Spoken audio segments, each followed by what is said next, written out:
दोस्तों, मुझे याद है कि जब मैं लॉ की पढ़ाई कर रहा था तो उस टाइम एक्चुअली लॉकडाउन चल रहा है, हम लोग को घर में रहना है। तो जो घर में रहना है तो पुरानी बातों को याद करना है।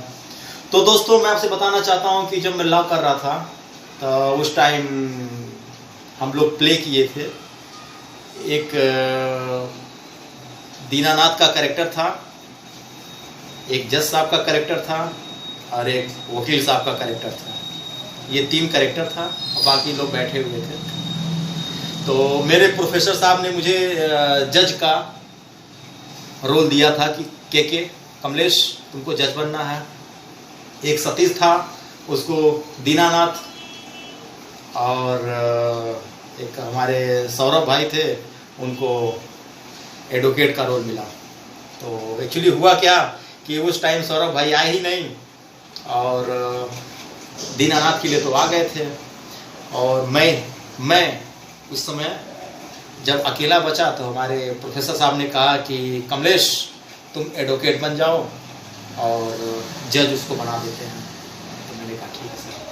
तो मुझे याद है दोस्तों कि मैं ये रोल प्ले किया और माहौल इतना इमोशनल हो गया था कि हमारे प्रोफेसर साहब ने कहा कि well done Kamlesh, well done, you are emotional actor.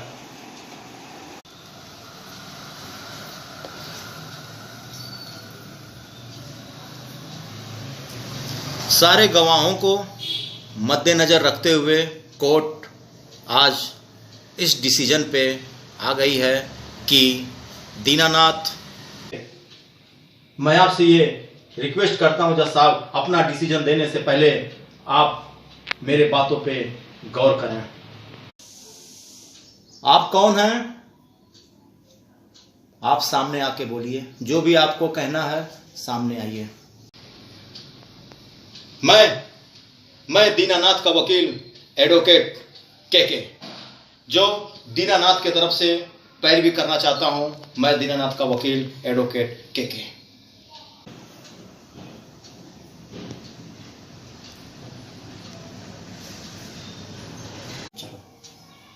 मैं दीनानाथ की तरफ से आज ये पैरवी करना चाहता हूं जज साहब कि अगर किसी से मोहब्बत करना अपराध है तो हाँ, दीनानाथ ने अपराध किया है।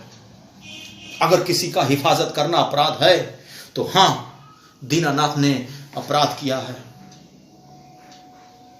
जज साहब, अगर किसी से मोहब्बत करना अपराध है तो हाँ, दीनानाथ ने अपराध किया है। ये अपराध हम सभी लोग करते हैं। हम सभी लोग किसी ना किसी से कहीं ना कहीं बेइंतहा मोहब्बत करते हैं। जज साहब, मेरे माँ बाप भी अपने बच्चों से बेइंतहा मोहब्बत करते हैं। अगर दीनानाथ अपराधी है तो हम सब अपराधी हैं। जज साहब, मेरा मुवक्किल दीनानाथ अपने पैर पे खड़ा है, रिपोर्टेड नौकरी कर रहा है, 18 साल से ज्यादा है।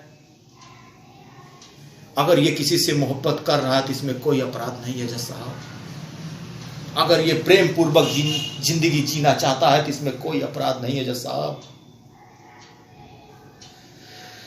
साहब, अपराध तो वहां होता है जहां किसी का नुकसान हो, जहां किसी का किसी प्रकार से क्षति हो।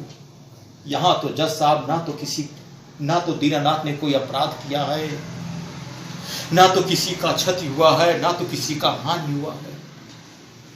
तो मेरा मुवक्किल दीनानाथ अपराधी कैसे है? जज साहब, अपराधी कैसे है?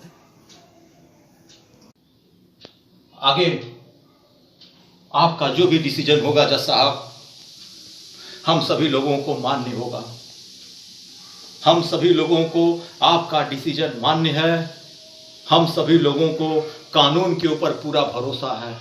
जज साहब, कानून के ऊपर पूरा भरोसा है। आप दीनानाथ की स्थिति को देखते हुए डिसीजन दीजिएगा जज साहब। That's all.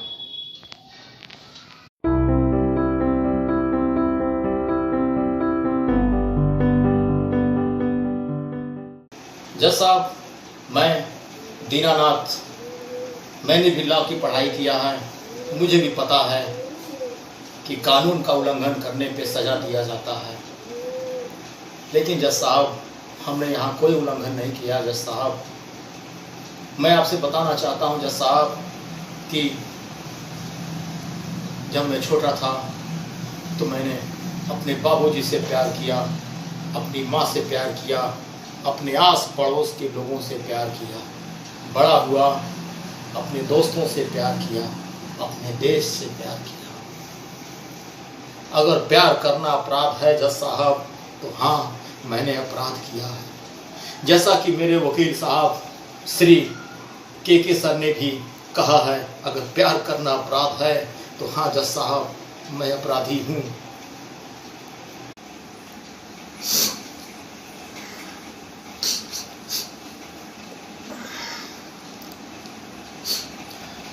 सारे गवाहों को मद्देनजर रखते हुए एडवोकेट के साहब की बातों को ध्यान में रखते हुए कोर्ट आज इस डिसीजन पे पहुंच गई है कि दीनानाथ ने कोई अपराध नहीं किया है। प्यार करना कोई अपराध नहीं है। अपराध वहाँ पे होता जहाँ किसी का नुकसान होता या किसी को क्षति पहुँचता है। ना तो यहाँ पे किसी को नुकसान हुआ है, ना यहाँ पे किसी को क्षति हुआ है। लिहाजा दीनानाथ को कोर्ट बाइज्जत बरी करती है और कोर्ट दीनानाथ को सम्मान के साथ बरी करती है और समाज में दीनानाथ ने एक सीख फैलाया है कि प्यार से बढ़ के ना कोई मजहब है, ना कोई धर्म है, ना कोई इबादत है। इसलिए मैं चाहता हूँ कि दीनानाथ को सम्मान के साथ कोर्ट से बाइज्जत बरी किया जाए। और यहाँ पे दोस्तों मुझे एक साथ तीनों कैरेक्टर प्ले करने को मिला, दीनानाथ का भी, जज का भी और एडवोकेट के का। Please enjoy my video, like, share and subscribe my channel.